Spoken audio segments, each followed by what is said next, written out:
Hello friends, welcome to CS centre. Current affair with statistics के साथ हम आज डिस्कस करेंगे द हिंदू और इंडियन एक्सप्रेस में कौन कौन से आर्टिकल्स इंपॉर्टेंट है हमारे सिविल सर्विसेज एग्जामिनेशन के लिए।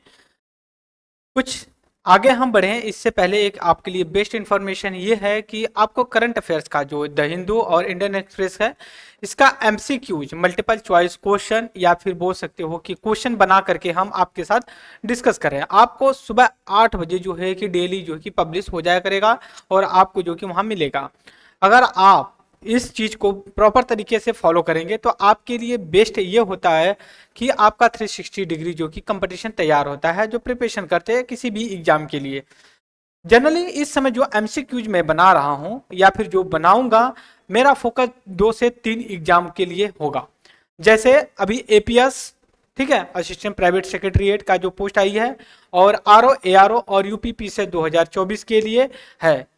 इसमें हम उन क्वेश्चन को आधार बना करके डिस्कस करेंगे। क्वेश्चन फॉर्मेट में करूंगा कि जो प्रीवियस ईयर के क्वेश्चन पेपर में पूछे गए। एग्जाम्पल के लिए मैं अगर बात करूं आपके लिए, तो यूपीएससी ने आईएएस में सवाल पूछा हुआ था गोलन हाइट को लेकर के, फिर उसके बाद यूक्रेन क्रीमिया को लेकर के, सेंट्रल एशिया को लेकर के, वेस्ट एशिया को लेकर के, तो हम डिस्कस कर रहे हैं। तो उसको भी एमसीक्यूज और स्टैटिक्स करंट अफेयर्स के साथ भी डिस्कस कर रहे हैं, और एमसीक्यूज जब बनाते हैं हम तो उसको भी डिस्कस करते हैं।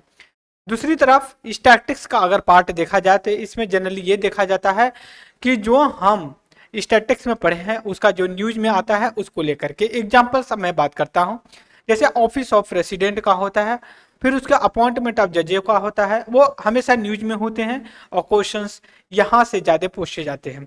जैसे अगर मैं आज का लूँ, जैसे पुट्टा स्वामी केस को लेकर के आया हुआ है, पुट्टा स्वामी केस को लेकर के आया, तो हमें पता यह होना चाहिए पुट्टा स्वामी केस किससे रिलेटेड है। दूसरी तरफ राइट टू प्राइवेसी को लेकर के भी आया हुआ है, तो हमें पता होना चाहिए right to privacy Puttaswamy case कैसे रिलेटेड है। दूसरी तरफ आधार कार्ड को लेकर के है। तीसरी तरफ इलेक्ट्रोरल बॉन्ड को लेकर के है। और नेक्स्ट अगली तरफ है आपका आर्टिकल 18, 19 और 21 को लेकर के है।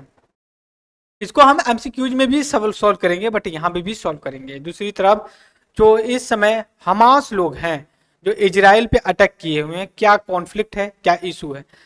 ज्यादा देखिए, अगर इस इशू को समझना है तो आपको वर्ल्ड हिस्ट्री में जाना पड़ेगा, तब आपको इसका बेसिक चीजें समझ में आएगी। हल्का फुल्का मैं एग्जाम्पल बता रहा हूं आपको। आपका पता है, कहा जाता है कि जो हिटलर था ये कई हजार यहूदियों को एक कोठरी में बंद करके मार दिया। और यहूदी लोगों के जो एक शुभ चिंतक वो ब्रिटिश थे। ब्रिटिश ने ये प्रॉमिस किया था कि मैं आपको एक अलग से कंट्री बना करके दूंगा। दूसरी तरफ जब यहूदियों को माइग्रेट करके ला के रख दिया गया इजराइल के पास, और वहां पे इजराइल पलस्ताइन में मेजोरिटी मिनोरिटी मुस्लिम और यहूदी के बीच में हुआ। और वहां पे जो मुस्लिम लोग थे वो गल्फ कंट्री के प्रेमी थे, और वहीं से कॉन्फ्लिक्ट निकल करके आता है जब इजराइल मुस्लिम लोगों को एक्सप्लॉइट कर रहा था। और फिर बाद में कुछ समय due course of the time agreement और एकॉर्ड होता रहा, जिसमें एक अब्राहम एकॉर्ड है, फिर I2U2 भी है। इसमें ये कहीं ना कहीं इजराइल और गल्फ कंट्री के बीच में जो दरार थी उसको कम करने की कोशिश की गई। वहां से जो कि इसका कॉन्फ्लिक्ट निकल करके आता है, हम आज भी इस चीज को सफर कर रहे हैं। जो यूपीएससी प्रीलिम्स में सवाल पूछती है वो आपका मैप बेस्ड जो कि ज्यादा पूछता है, तो इसलिए हमारे लिए इंपॉर्टेंट है जो वर्ड आए हुए हैं उनका लोकेशन, उसका मतलब पता होना चाहिए। दूसरी तरफ देखिए, कुछ ऑर्गेनाइजेशन कुछ के लिए अच्छे होते हैं, कुछ लोगों के लिए बुरे होते हैं। जैसे हमास है। हमास एक बोल सकते हो कि मुस्लिम कम्युनिटी को रिप्रेजेंट करता है और जिहाद को प्रमोट करता है, और कहीं ना कहीं ये एक तरह की जो मुस्लिम मेजोरिटी हैं वो उनके हितैषी हैं। लेकिन जो हमास का अभी अटैक हुआ है इजराइल पे, इसको गल्फ कंट्री जो हितैषी हुआ करते थे ये उसका कंडेम्ड किए हैं, इसकी आलोचना की है कि ये ह्यूमैनिटेरियन के लिए सही नहीं है। दूसरी तरफ आप देखेंगे इजराइल वर्ड जो और आते हैं, जैसे गाजा, जेरूशलम, गोलन हाइट, ठीक है, जॉर्डन रिवर जॉर्डन आता है, ठीक है। तो ये जो वर्ड है इनके बारे में हमें पता होना चाहिए, इनका लोकेशन एग्जैक्ट कहाँ। तो आइए हम आज डिस्कस करेंगे जो द हिंदू और इंडियन एक्सप्रेस में दिया गया है। यहाँ पे द हिंदू है, द हिंदू में डिस्कस करेंगे हम सबसे पहले यहाँ गाजा को लेकर के।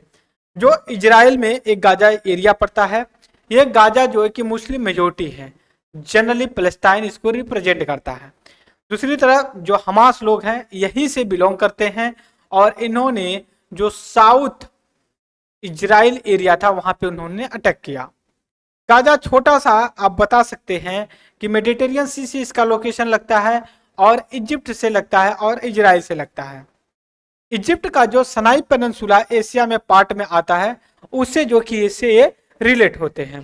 पहली चीज, वेस्ट एशिया में इसका लोकेशन है। इसके बाद दूसरा आया पुडुचेरी की जो मिनिस्टर है, उन्होंने कास्ट बेसिस पे जो है कि अपना मिनिस्ट्री पोस्ट छोड़ दिया। उनका ये है एक्सप्लॉयटेशन किया गया है। हमारे लिए इंपॉर्टेंट क्या है कि पुडुचेरी रियल में क्या है, स्टेट है या फिर यूनियन टेरिटरी है। देखिए ये एक तरह का यूटी है, तो आपके दिमाग में आएगा यूनियन टेरिटरी या केंद्र शासित प्रदेश या फिर राज्य में अंतर क्या होता है। देखिए यूनियन टेरिटरी 8 है जनरली, और 2 उसमें एक यूनिक फीचर है। जैसे मैं बात करूं दिल्ली और पुडुचेरी की बात, यहाँ पे ये यूनियन टेरिटरी है, बट यहाँ पे विधानसभा है, विधानसभा चीफ मिनिस्टर है, और यहाँ पे इलेक्शन होता है असेंबली के लिए, पुडुचेरी में भी और विधानसभा दिल्ली के लिए भी। बट अदर स्टेट में क्यों नहीं होता, क्योंकि उनकी पॉपुलेशन उतना रिप्रेजेंट नहीं करती है, और सेंटर डायरेक्ट रूल करता है। यूनियन टेरिटरी की जब हम बात करते हैं और स्टेट की बात करते हैं, तो स्टेट के कॉन्टेक्स्ट में राज्य और केंद्र के संबंध में एक फेडरल स्ट्रक्चर आता है। जब केंद्र शासित प्रदेश और सेंट्रल की बात करते हैं तो इसमें यूनिटरी फॉर्म ऑफ गवर्नमेंट आती है, फेडरल फॉर्म ऑफ गवर्नमेंट नहीं आती। हम डिस्कस भी करेंगे differences between federalism and A unitary type of government, right. Union territory आपका देखिए, इसका जो लोकेशन है, लोकेशन इंडिया के दोनों कोस्ट पे है, ईस्ट पे भी है, वेस्ट पे भी है, और ईस्ट पे भी है। हम कभी जब मैपिंग का करेंगे तो पुडुचेरी को मार्क करेंगे कि इसका लोकेशन कहाँ कहाँ पे है। आंध्र प्रदेश, तमिलनाडु आपका, फिर उसके बाद केरला में भी है, कर्नाटका में भी है।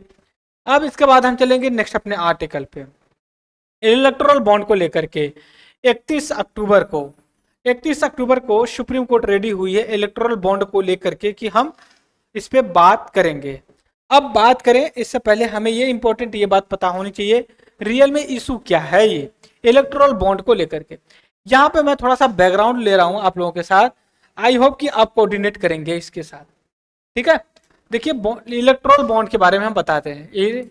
इलेक्टोरल बॉन्ड, आपको इसको MCQs का जब हम क्वेश्चन सुबह में मॉर्निंग में डालते हैं, इसमें भी आपको मिल जाएगा इलेक्टोरल बॉन्ड रियल में क्या है।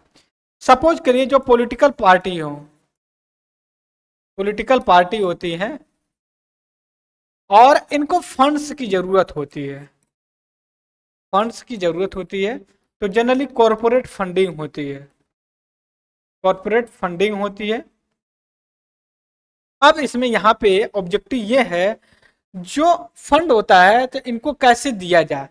तो पहले बात कहा जा रहा था कि बहुत से घपलाबाजी होती, तो जब एनडीए गवर्नमेंट आई, बीजेपी गवर्नमेंट, तो इसने एक इलेक्टोरल बॉन्ड लाया। इलेक्टोरल बॉन्ड का मतलब क्या है, जैसे मान लिया अंबानी इंडियन नेशनल कांग्रेस को फंड्स देना चाहते हैं कि हम इनको फंड्स दे रहे हैं, तो ये क्या करेंगे, पहले आपका एसबीआई बैंक में जाएंगे, वहां पे अपना अमाउंट जमा करेंगे और इनसे कहेंगे कि आप एक इलेक्टोरल बॉन्ड हमें इशू कर दीजिए। नाम पता कुछ नहीं, कौन खरीदा, कितने के खरीदा, कुछ नहीं, सॉरी कितने का खरीदा ये रहेगा, बट किसने खरीदा, किसको दिया ये नहीं पता होगा। और फिर ये गए आपको इंडियन नेशनल कांग्रेस को दे दिए, और ये फिर इलेक्टोरल बॉन्ड लेकर के एसबीआई में आएगी, डिपॉजिट करेगी, कहेगी देखिए ये इलेक्टोरल बॉन्ड आया हुआ है हमारे पास, आप काम करिए हमारे अकाउंट में इसको ट्रांसफर कर दीजिए। बात समझ रहे हैं।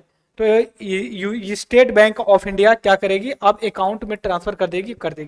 लेकिन अब यहाँ पे बात ये चल रही है कि जो इलेक्टोरल बॉन्ड है मित्रों, इससे ट्रांसपेरेंसी मतलब पारदर्शिता, जो पारदर्शिता है ये नहीं है। क्यों नहीं है इसके बारे में बात किया हमने अभी कहा कि जब आप इलेक्टोरल बॉन्ड अंडानी या अंबानी जब लेते हैं, तो इसमें जनरली ये देखा जाता है तो उसमें नाम मेंशन नहीं होता है। जब नाम मेंशन नहीं होता तो उसमें प्रॉब्लम्स होती है। प्रॉब्लम्स ये होती है मित्रों कि कैसे पता कहाँ से कितना फंड्स आया। पॉलिटिकल पार्टी यूज करती हैं। और जनरली ये भी कहा जाता है, यहाँ पे मैं थोड़ा सा मिनिमाइज कर रहा हूँ, जनरली ये भी कहा जाता है कि जो पॉलिटिकल फंडिंग होती है, पॉलिटिकल जो फंडिंग होती है, इससे करप्शन का एक अच्छा खासा सोर्स बन जाता है। जैसे मान लिया अगर अंबानी पैसे देते हैं पॉलिटिकल पार्टी को तो ऐसे नहीं देंगे, वो अपने अकॉर्डिंग या फिर अपने अनुसार जो है कि कुछ नियम कानून या फिर कुछ ऐसे टेंडर हैं, गवर्नमेंट से रिक्वेस्ट करेंगे भैया हमने फंडिंग दिया था आपकी सरकार लाए हैं, तो आप एक काम करिए हमें जो है कि कुछ ये प्रोजेक्ट दे दीजिए। जैसे इल्ज़ाम लगाया जाता है कि जो बीजेपी इस समय है कुछ ही लोगों को जो है कि बिजनेस का जो है कि फार्मूला देती है, भाई आप बिजनेस करिए।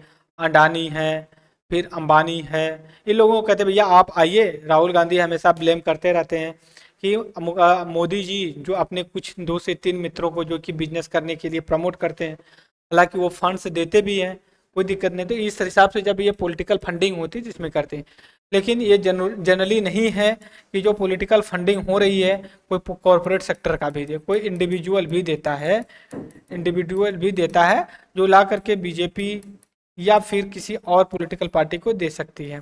ठीक है, तो इलेक्ट्रल बॉन्ड है, इसमें ये बात चल रही है कहीं ना कहीं प्राइवेसी वगैरह को लेके, ट्रांसपेरेंसी वगैरह को लेकर के बात की थी, तो जो कि अभी चंद्रचूड़ है इन्होंने कहा कि नहीं हम 31 अक्टूबर को जो कि इसके मामले में जरूर कुछ ना कुछ हम बात करेंगे। राइट, फिर इसके बाद हम चलेंगे अपने नेक्स्ट आर्टिकल पे, देखते हैं क्या है इंपॉर्टेंट हमारे लिए। यहाँ पे देखते हैं जो इंपॉर्टेंट है। यहाँ पे अगर हम देखेंगे क्या है, एक सेकेंड यहाँ पे, ठीक है, सतलुज, ठीक है, यहाँ पे है सतलुज यमुना लिंक्स। अब जो डिस्प्यूट है काफ़ी पुराना है, काफ़ी ओल्ड ओल्ड डिस्प्यूट है, और डिस्प्यूट तब आता है जब पंजाब में और हरियाणा में अलग अलग पार्टी की सरकार होती है। हरियाणा के मान लीजिए बीजेपी है इस समय और पंजाब में आम आदमी पार्टी है। हरियाणा कहता है कि जो कि पानी नहीं छोड़ा जा रहा है, कहाँ से, सतलुज से यमुना में, जिसे कि इरिगेशन दिया जाता है। राजस्थान में भी इरिगेशन प्रोवाइड करता है, फिर उसके बाद जो है कि हरियाणा में भी होता है। तो हमारे लिए इम्पोर्टेंट क्या है, पहली बात तो हमें पता होना चाहिए सतलुज जो रिवर है इसका ओरिजिन कहाँ पे है। दूसरी सतलुज यमुना, यमुना का ओरिजिन कहाँ पे, इनका लिंक्स का जो डिस्प्यूट है इन किन किन स्टेट के बीच में है, क्योंकि ऐसे सवाल पूछे जाते हैं यूपीएससी से कि आप हल्का फुल्का जो कि आइडिया इसको लेकर के रखिए। फिर इसके बाद हम चलेंगे अपने नेक्स्ट आर्टिकल पे कि जो है इम्पोर्टेंट हमारे लिए, यहाँ पे एडिटोरियल को लेकर के हम डिस्कस कर रहे हैं, वुमेन्स को लेकर के। ये आर्टिकल में करें senior advocate of the supreme court of India की हैं, इन्हें करें विभा दत्ता है। इनका ये कहना है कि वुमेन वांट्स, कहते हैं ना वी वांट्स मोर, तो वुमेन चाहती है मोर रिप्रेजेंटेशन इन पॉलिटिकल पार्टी। जैसे मान लीजिए अभी जो आया हुआ था बिल रिपोर्ट, अभी जो रिपोर्ट आई है gender gap report, world economic forum का आया हुआ है, तो इसको लेकर के इन्होंने बात किया है कैसे होना चाहिए। फिर इसके बाद मालदीव में, मालदीव एक आइलैंड है, आइसलैंड है, जो कि आपका इंडियन ओशन में पाया जाता है। ठीक है, इंडियन ओशियन में। और मालदीव का जियो पॉलिटिकल लोकेशन, जियो पॉलिटिकल लोकेशन, लोकेशन बहुत ही इंपॉर्टेंट है, कहाँ पे, इंडियन ओशन में। अब न्यूज में क्यों है ये हमें पता होना चाहिए मित्रों, क्योंकि मित्र ये इसलिए है कि वहाँ पे अभी इलेक्शन हुआ है, इलेक्शन हुआ है तो वहाँ की जो अदर पहले जो रूलिंग पार्टी थी वो नहीं आई है, दूसरी जो कि रूलिंग पार्टी आई है। तो उसमें जो मालदीव में आते हैं तो ये लोग ना थोड़ा सा अपना एक अलग तरीके से जो कि गेम खेलने की कोशिश करते हैं। जैसे मान लीजिए 2 पॉलिटिकल पार्टी है, एक जो कि इंडिया के खामे में बात करती है, एक चाइना के खामे में बात करती है। तो ये है कि दोनों हाथों में इनके लड्डू होता है। जैसे मान लीजिए कि इंडिया है, इंडिया में मान लीजिए एक बीजेपी है, बीजेपी और एक इंडियन नेशनल कांग्रेस है। जब बीजेपी आती तो ये कहती कि हम रसिया के साथ रहेंगे, और इंडियन नेशनल कांग्रेस आती थी ये कहती हम यूएसए के साथ रहते हैं। तो इसमें दरअसल होता है क्या, पॉलिटिकल जो है कि इंटरफेरेंस या पॉलिटिकल इंटरेस्ट या फिर एक्शनल जो कि इंटरेस्ट की बात करते हैं। जो मालदीव है, इंडिया जो कि चाइना की जो वन बेल्ट और बेल्ट रोड इनिशिएटिव है, वन बेल्ट वन इनिशिएटिव है, ओल्ड सिल्क जो रूट था उसको जो कि मॉडर्नाइजेशन करने के लिए, तो उसके कॉन्टेक्स्ट में ये बात हो रही है। इज दैट क्लियर, ये सारी चीज़ों को लेकर के। नेक्स्ट के बाद हम आते हैं नेक्स्ट आर्टिकल को लेकर के, मेडिसिन। अभी देखिए कि अभी एक बात चल रही है कि जो मेंटल हेल्थ को लेकर के बात करते हैं और आयुर्वेदा को लेकर के बात करते हैं, तो बहुत बड़ा इशू चल रहा है, तो इसको हम अलग से डिस्कस करेंगे क्योंकि 10 की बात की गई थी। फिर उसके बाद देखिए अभी क्या है कि ग्लोबल वार्मिंग, अभी बात करें कि जो 2023 रहा है बहुत वार्मिस्ट रहा है। अभी जो कॉप 28 होने वाला है, कॉप 28 होने वाला है 2023 का, तो इसमें ये बात की जाएगी कि देखते हैं आगे क्या होगा इसका कॉन्सिक्वेंसेस। इसमें जो बात आई है इसमें यही बात है कि जो टेम्परेचर है day by day year by year जो कि इंक्रीज हो रहा है। फिर उसके बाद देखिए एक है क्लाउडिया गोल्डिन, ये एक वुमेन्स है, इन्होंने अभी जो है कि वुमेन्स का जो है कि बोल सकते हो, इनको अभी वुमेन्स पे रिसर्च की है, तो इनको इकोनॉमिक्स में 2023 का नोबेल प्राइज मिला है। तो इन्होंने वुमेन्स को लेकर के बात किया है, तो इनको जो मिला हुआ है यहाँ पे इनका पिक्चर देख सकते हो, काफ़ी अच्छा काम किया है इन्होंने वुमेन सेक्टर को लेकर के कि इनकी क्या क्या नीड्स है, किस आधार पे women participation different different sector पे, या फिर ये बोल सकते हैं हम यहाँ पे कि जो इनका है कंट्रोलिंग लेबर मार्केट में वुमेन का रिप्रेजेंटेशन कैसे होगा। हमेशा ये ब्लेम किया जाता है कि जो वेजेस होते हैं ये वुमेन को कम दिया जाता है तुलना टू कंपैरिजन टू मेल के हिसाब से। तो इन्होंने कई आर्गूमेंट दिया है, आर्गूमेंट के आधार पे जो क्लाउडी गोल्डन है इनको जो कि 2023 का जो कि रॉयल साइंस स्टडीज एकेडमी ने जो है कि इनको प्राइज दिया है। फिर इसके बाद हम चलेंगे आगे लेकर के, काफ़ी इंपॉर्टेंट आर्टिकल है आंध्र प्रदेश के फॉरेस्ट एरिया को लेकर के, हम इसको जो कि भी अलग से डिस्कस करेंगे कि क्या है इसका।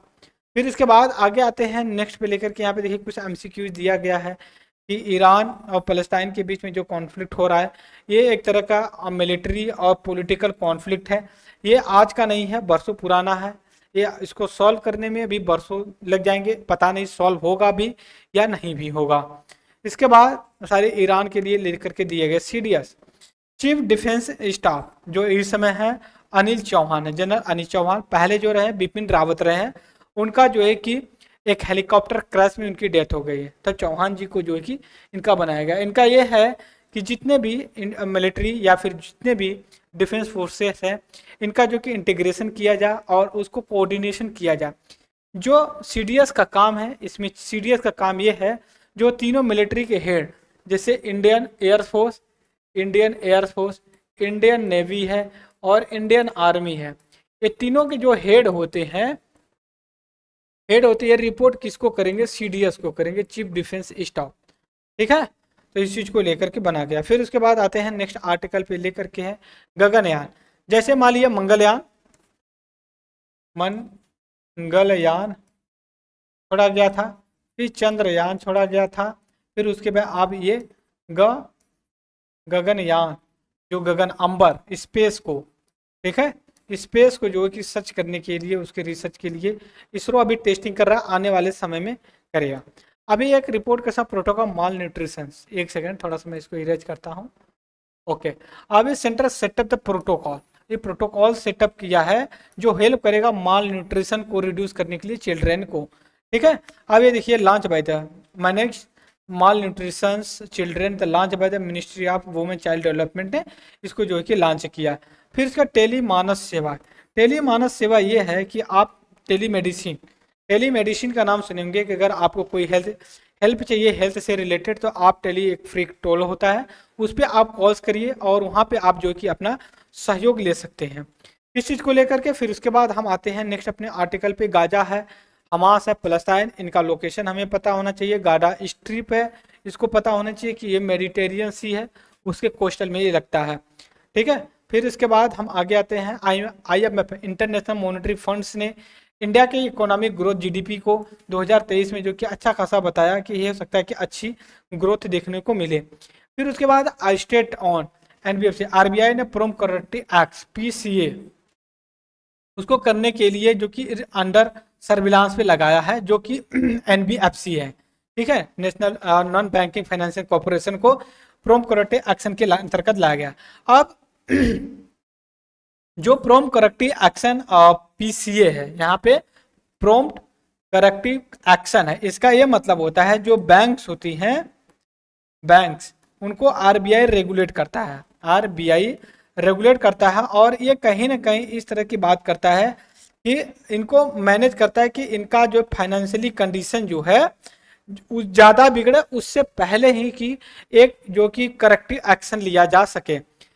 फिर इसके बाद ये था हमारा जो कि हिंदू में। और फिर हम आगे डिस्कस करेंगे इंडियन एक्सप्रेस में कि देखते हैं क्या क्या इंपॉर्टेंट है। मोदी और प्राइम मिनिस्टर ऑफ इंडिया और जो कि इजराइल के जो हेड रहे हैं नेताहों, उनके बीच में जो कि फ़ोन कॉल्स पे बात हुई है। फिर उसके बाद गाजा स्ट्रीट सिटी कहाँ है ये हमें पता होना चाहिए, मेडिटेरियन सी से लगता हुआ है। अगर यहाँ पे ये मंजर देखेंगे आप, जो फॉग वगैरह बोट वगैरह लगी हुई है, ये मेडिटेरियन सी का लोकेशन आपको यहाँ पे शो कर रहा है। फिर उसके बाद इलेक्ट्रल बॉन्ड्स के बारे में हमने डिस्कस किया हिंदू में कि क्या है, कैसे काम करता है। एक मूडी रेटिंग एजेंसी है। मूडी का अगर आपसे बात करा जाए रियल में मूडी है क्या, मूडी एक रेटिंग एजेंसी है। इसने क्लाइमेट चेंज को ये बात किया है कि कैसे जो कि इंडिया को चीप इंडस्ट्री में कैसे इम्पेक्ट कर सकता है। ठीक है। फिर इसके बाद हम आएंगे नेक्स्ट अपने आर्टिकल पे जो हमारे लिए इम्पोर्टेंट है। एक सेकेंड हम यहाँ पे देख लेते हैं। क्योंकि इस समय इलेक्शन चल रहे हैं ना, तो इलेक्शन चल रहे हैं तो इलेक्शन कैंपेन में 5 स्टेट में होने वाले हैं, तो इस वजह से ज़्यादा इंपॉर्टेंट जो कि आर्टिकल्स नहीं आए हुए हैं, तो इसलिए हम इसको ज़्यादा नहीं वो मार्जिनाइज कर रहे हैं। आगे हम चलेंगे, डिस्कस करते हैं, देखते हैं एक सेकेंड फिर लेकर के। और हिंदू में तो जो था ही था, और इंडियन एक्सप्रेस में उतना इम्पोर्टेंट आर्टिकल नहीं है। जो भी होगा छोटे मोटे आर्टिकल हम उसको जो है कि एमसीक्यूज के थ्रू शॉर्ट आउट करेंगे।